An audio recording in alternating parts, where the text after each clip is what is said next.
You watch someone command a room with just a few words. Everyone leans in when they speak, listens, remembers what they said long after the conversation ends. Meanwhile, you talk more, much more, and people's eyes glaze over. They nod politely while planning their exit. You're saying more, but they're hearing less. And you can't figure out why your words don't land when theirs do with half the effort. It's not about volume. It's not about being louder or funnier or more impressive. It's about weight. And weight comes from knowing when to speak and when to stay silent. From saying exactly what you mean without decoration. From being so present that your words carry the force of your attention behind them. Most people think attraction is about addition. Be smarter, funnier, more charismatic. Fill every silence with something interesting. But the Stoics knew different. Attraction isn't about what you add. It's about what you remove. Stop performing. Stop seeking approval in every sentence. Stop filling silence because you're uncomfortable with it. The moment you stop needing attention is the moment you start getting it. This isn't manipulation. These aren't tricks to get people to like you. This is about communicating in a way that reflects actual character instead of manufactured charisma. Marcus Aurelius wrote, "Waste no more time arguing what a good man should be. Be one." The same applies here. Don't perform interest, be interesting, through how you speak and how you don't. Today, I'll show you 6 communication principles, each demonstrated through specific words and phrases that make people want to be around you. Not because you're performing, because you're present. Number 4 is the one people get backwards. They think saying more makes them more interesting. It does the opposite. If you're tired of talking without being heard, let's begin. Phrase number 1. Tell me more about that. 4 simple words, but watch what they do. Someone mentions they just started learning guitar. Most people immediately respond with their own experience. "Oh, I played guitar in college. Let me tell you about my band." Or, "You should try this method I used." They hijack the conversation, turn it back to themselves. The other person was opening a door. You walked through it talking about your house instead of exploring theirs. Now they're listening to you talk about something they didn't ask about, waiting politely for you to finish so they can either reattempt their story or just give up entirely. You do this differently. They mention the guitar. You say, "Tell me more about that." Then you stop talking. You actually listen. Not the fake listening where you're planning your response. Real listening, where you're curious about what they're going to say next. And here's what happens. They light up, because most people spend their entire lives waiting for someone to actually want to hear what they have to say, not waiting for their turn to talk, not pretending interest while thinking about something else, actually wanting to know. This isn't a trick. You can't fake genuine curiosity. People feel the difference between performed interest and real attention. If you're not actually curious, don't ask. Silence is better than fake engagement. But when you are curious, when someone mentions something and you genuinely want to know more, those 4 words open everything. They talk longer, go deeper, share things they don't usually share because they're not used to someone actually caring about the answer. And here's the part people miss. They don't remember what you said in that conversation. They remember how you made them feel. Feeling heard is rare. Feeling like someone actually wants to understand you, not just wait for their turn to perform, that's even rarer. So when they leave that conversation, they're not thinking, "Wow, that person was so interesting." They're thinking, "Wow, I felt interesting talking to them." And that feeling, that's what makes them want to talk to you again. Epictetus taught his students, "We have 2 ears and 1 mouth so we can listen twice as much as we speak." He understood that listening isn't passive, it's active. It's where real connection happens. You're not there to be impressive, you're there to be interested, and interest Genuine, unhurried interest in what someone else is saying is magnetic in a world where everyone's performing.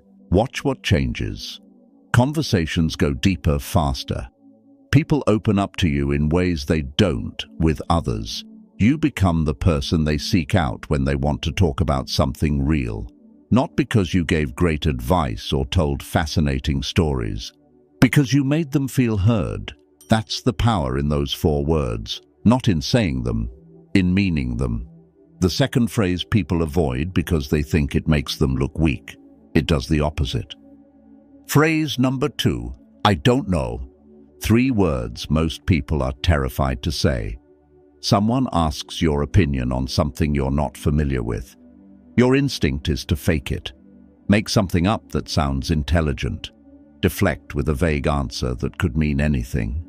Dance around the fact that you have no idea what you're talking about.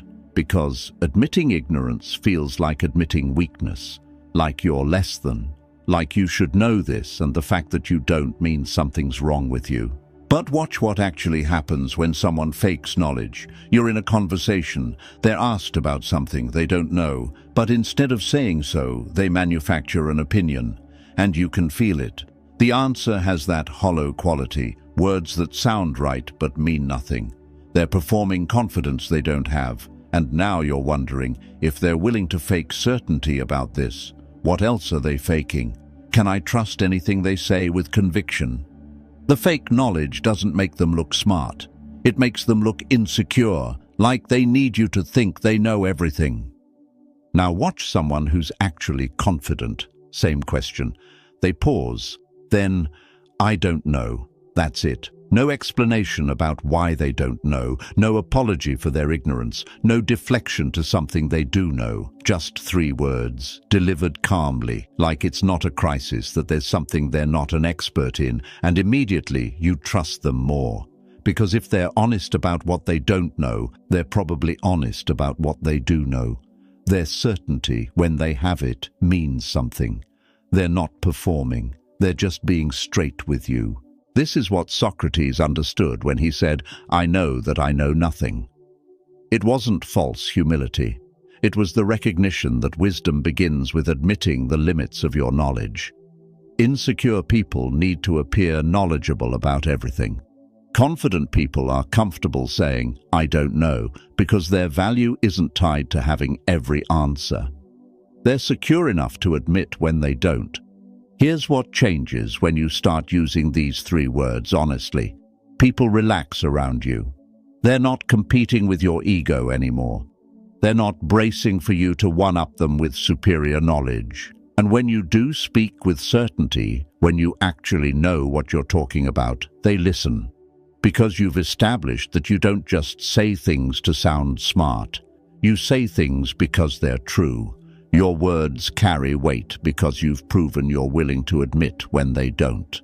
The trap is using I don't know as false humility. Oh, I don't know anything about that, followed by a paragraph demonstrating you actually know quite a bit. That's just another performance. When you don't know, say it. Then either stay quiet, or if you're genuinely curious, I don't know. Want to figure it out together?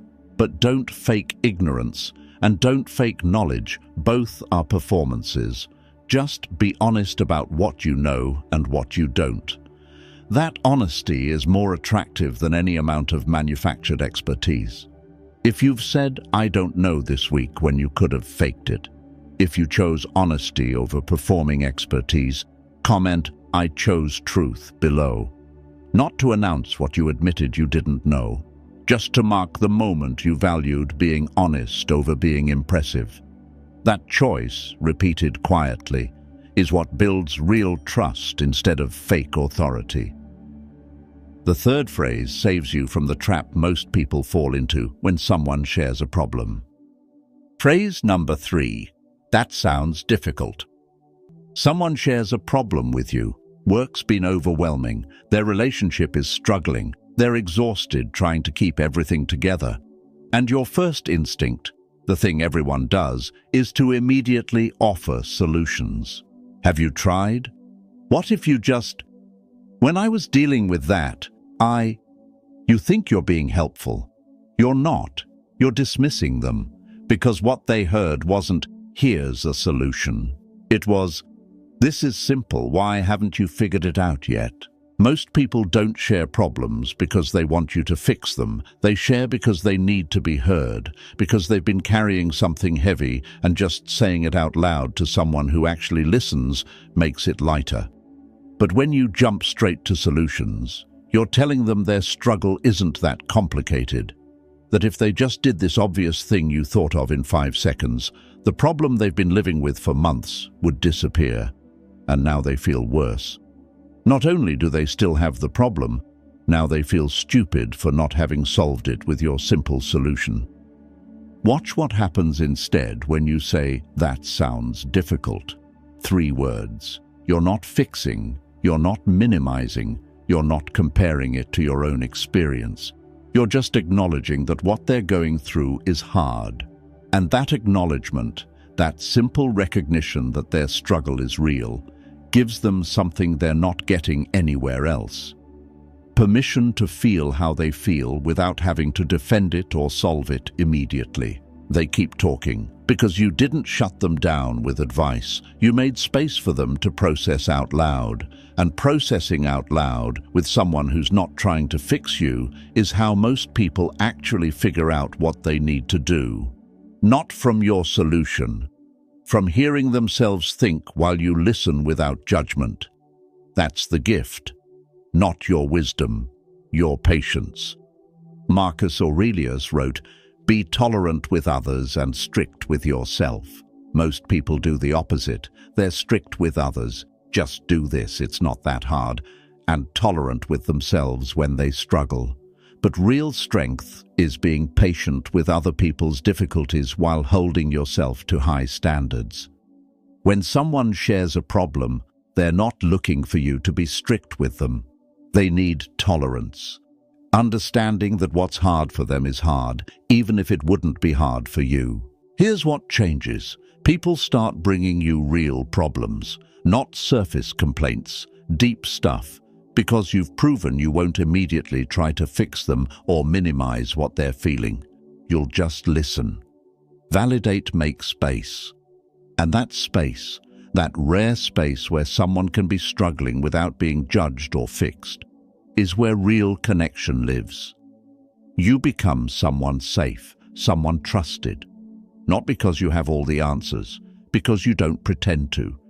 If they want advice, they'll ask, "What would you do?"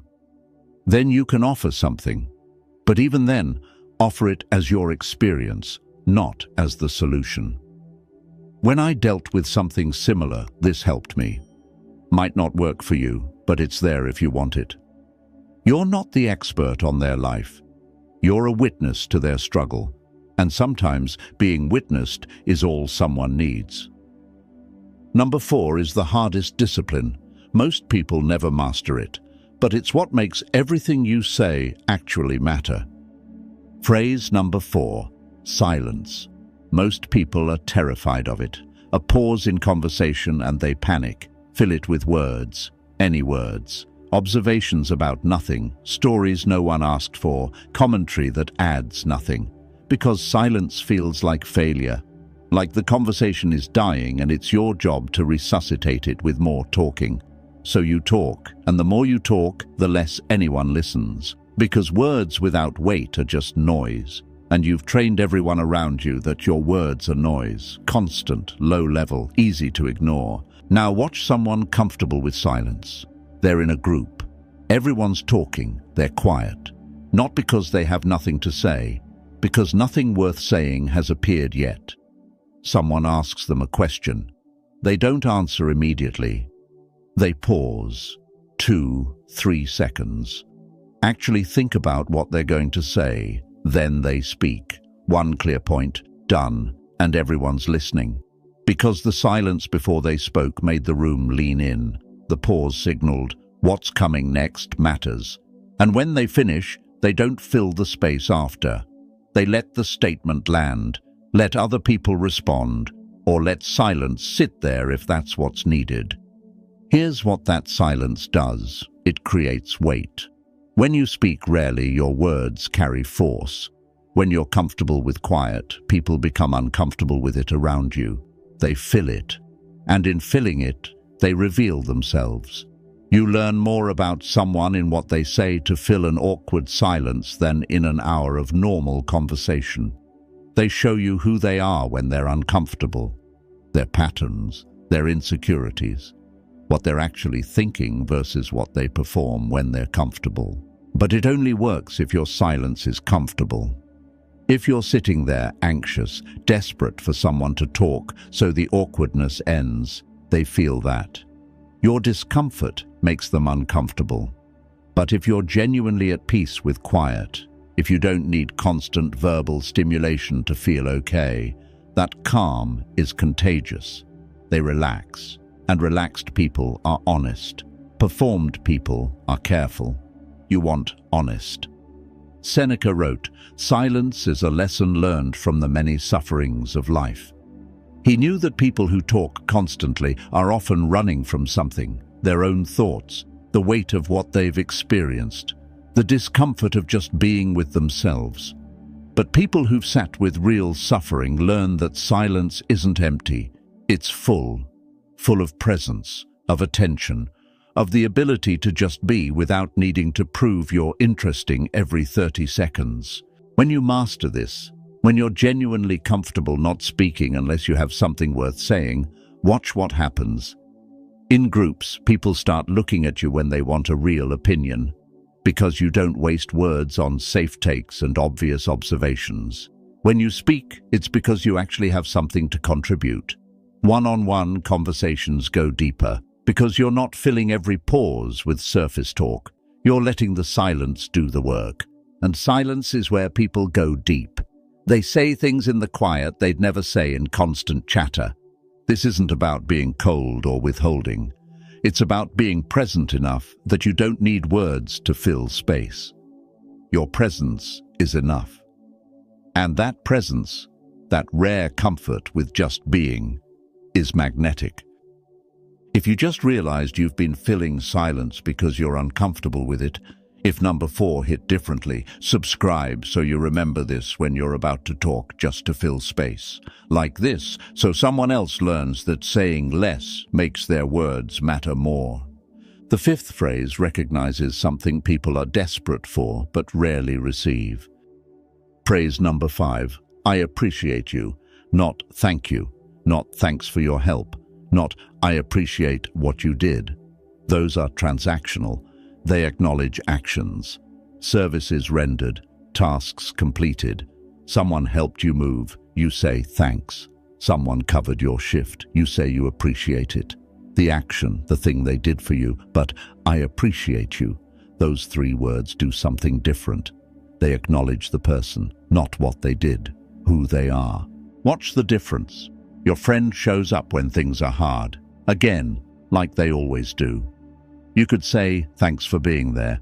That's fine, polite, correct. But it's about the action, being there. Now say, I appreciate you. You're not thanking them for showing up this time. You're recognizing that they're the kind of person who shows up. Always. That's character. And you're acknowledging you see it. You see them, not just what they do for you. Who they are when nobody's asking them to be anything. People are desperate for this recognition.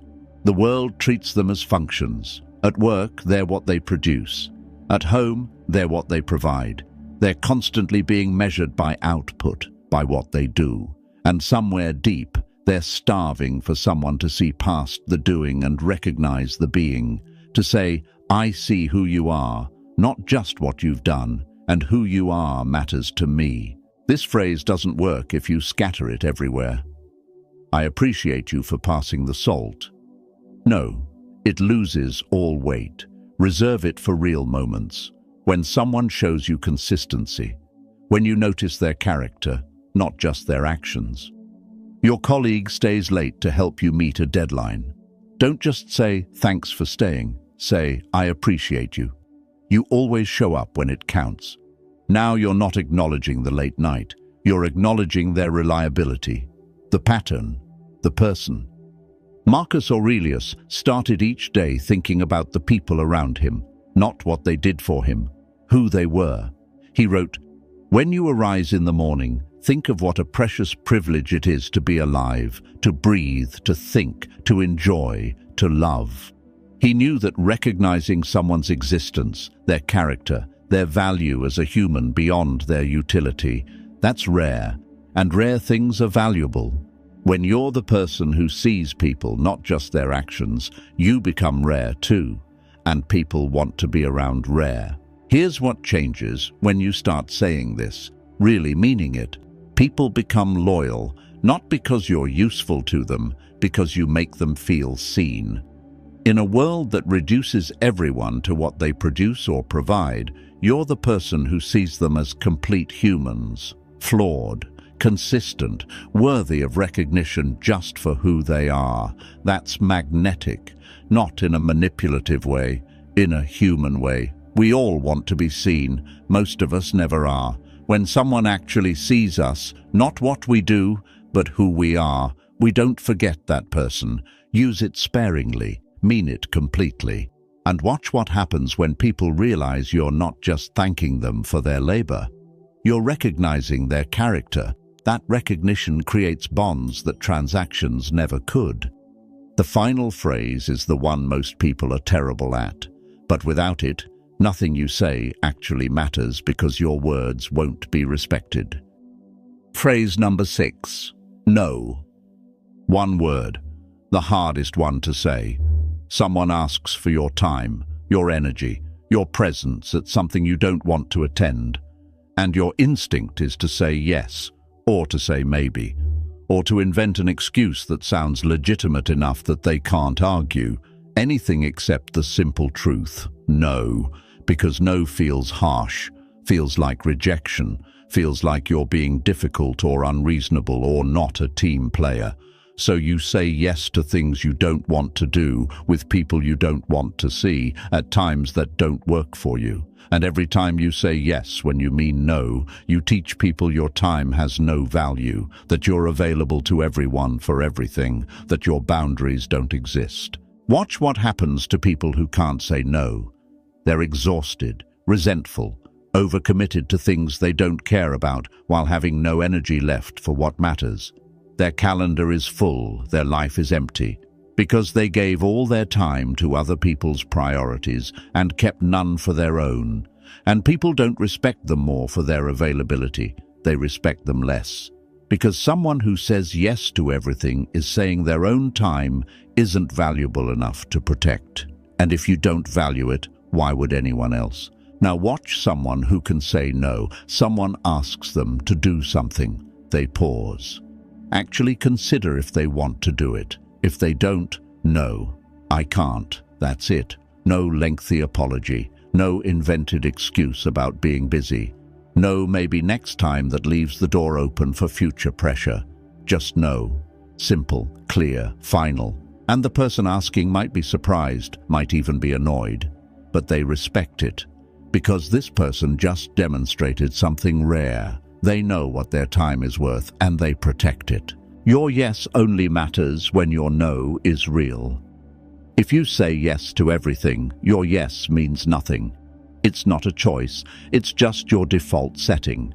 But when people know you're capable of saying no, when they've heard you set boundaries before, your yes becomes valuable. When you show up, they know it's because you chose to be there, not because you're too weak to refuse.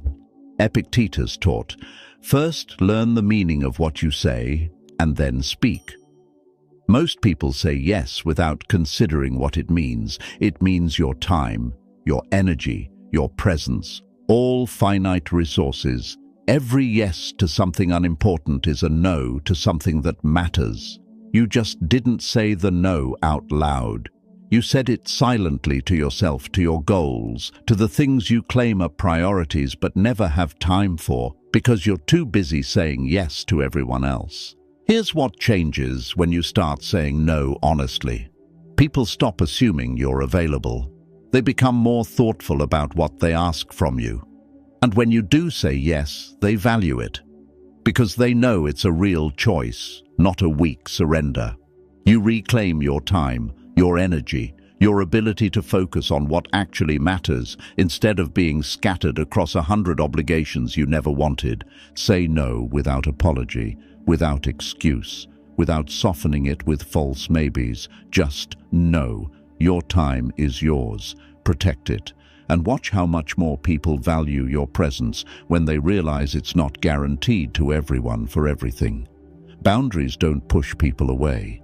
They attract the ones worth keeping and filter out the ones who only wanted you because you couldn't refuse them. These 6 principles, curiosity, honesty, validation, silence, recognition, and boundaries, they're not tricks. They're character made visible through how you communicate. And character? That's what actually attracts people, not your words. Who you are when you speak them. Notice what they share. None require performing. They require presence. Being interested enough to listen, secure enough to admit ignorance, patient enough to validate without solving, comfortable enough with silence that you don't fill it with noise, attentive enough to see people beyond their utility, strong enough to protect your time. The Stoics understood, attraction isn't addition, it's subtraction. Stop trying to be impressive. Stop filling every silence. Stop saying yes when you mean no. The moment you stop performing is the moment people start paying attention, not to what you say, to who you are when you say it. If this changed how you communicate, subscribe. Share it with someone who talks more than they listen. The most attractive thing you can do. Stop trying to be attractive. Just be present. Everything else follows.